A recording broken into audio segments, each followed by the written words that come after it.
What has success cost you? In this video, I want to share with you that sometimes success is not free. There is a cost to having success in your life, and that is what I want to explore in this video. Specifically, what I want to talk about is I'll share my own story and journey of what the pursuit of success was like for me, what it was like when I achieved goals that I set, and then what happened afterwards, and maybe you can relate to some of this that I describe. And if you do, I do have a solution that worked for me and would very likely work for you too. So let's jump in. Before we start, just a quick introduction that I am Sam and I'm the co-founder of Kingdom Impact Lab.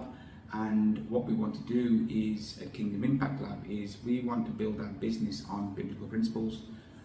We want to help businesses and entrepreneurs and people in the workforce how you can get more meaning and purpose in what you do on a day-to-day basis by incorporating your faith into the way that you conduct yourselves on a day-to-day basis. So first of all, let me quickly define here what success. So I'll use the example for me is success for me was setting myself a goal and then achieving the goal. It doesn't matter if it took me a day to achieve the goal, or if it was something that I've been working towards my entire life. And an example would be, just so it's clear cut, would be that one of my hobbies is running, and if you sign up to a race, you either finish or you don't. If you finish, you've succeeded. If you don't, you have not. In that case, it's a clear-cut definition. When it comes to work, business, finances kind of thing, my definition of success here, financial success, would be that you no longer have money dominating your thoughts and actions on a day-to-day basis. You're not worried so much if you have to make your pay slip or hit a certain number of sales this month in your business just to pay your bills. You have some level of financial security. Maybe you've got a nest egg that you're slowly building. Maybe you have investments and things, but money is no longer the dominating thought in your mind, and you have some level of financial security. That's what the definitions here was. So for me, for all of my life until recently, I believed that success was worldly and external, and I set myself a number of how much I wanted to make per month, and I worked pretty much for years and years towards it, and then I achieved it, and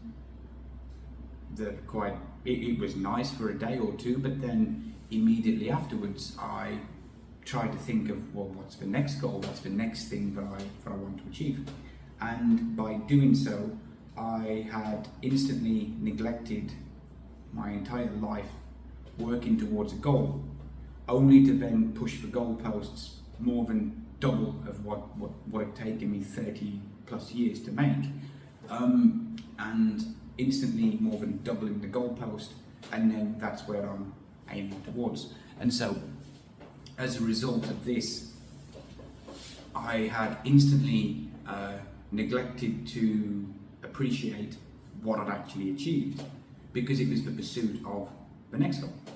And so by doing so, it resulted in me acting in ways where I treated people that I interacted with, prospects, clients, freelancers, vendors, as commodities.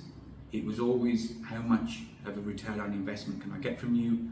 How much am I costing you? How much will this cost per unit of time? And that was always the dominating thing that I thought of, because I'd set my next target to measure my success by as a financial target. And by doing so, well, the biggest thing that it cost me was peace, because I just went on a downward spiral of things wouldn't work. I had a lot of bad luck. The things that I help clients with in their business and new work wouldn't work for me, and it was just a downward spiral into despair. It led me to neglecting my relationship with my wife,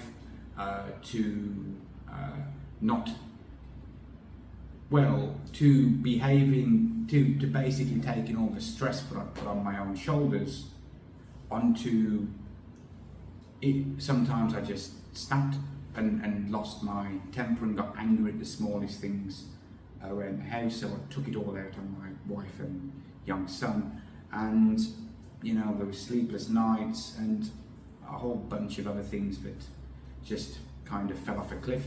And naturally, when you measure your own self-worth and your sense of as a person, your value as a person, based on the results that you're getting in the moment, which are heavily influenced by a whole bunch of external factors too, it just doesn't end well. I was quite depressed, downbeaten, and a whole burned out, and a whole bunch of negative emotions.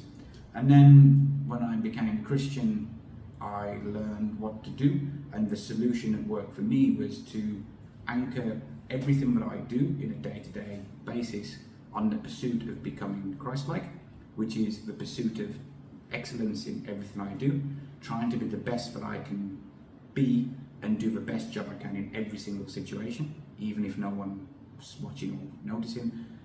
Operating on extravagant love, on how can I be a blessing to as many people as possible, and applying that at every level in the business.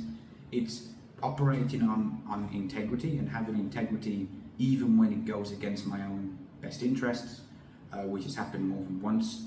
It's operating on an attitude of humble service to remove pride from the equation.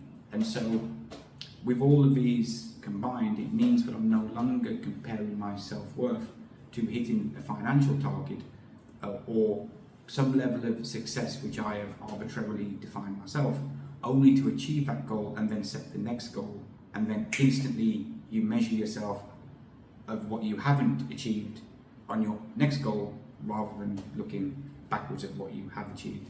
And it's completely flipped things around from me. So that's all I've got for you. See you next time.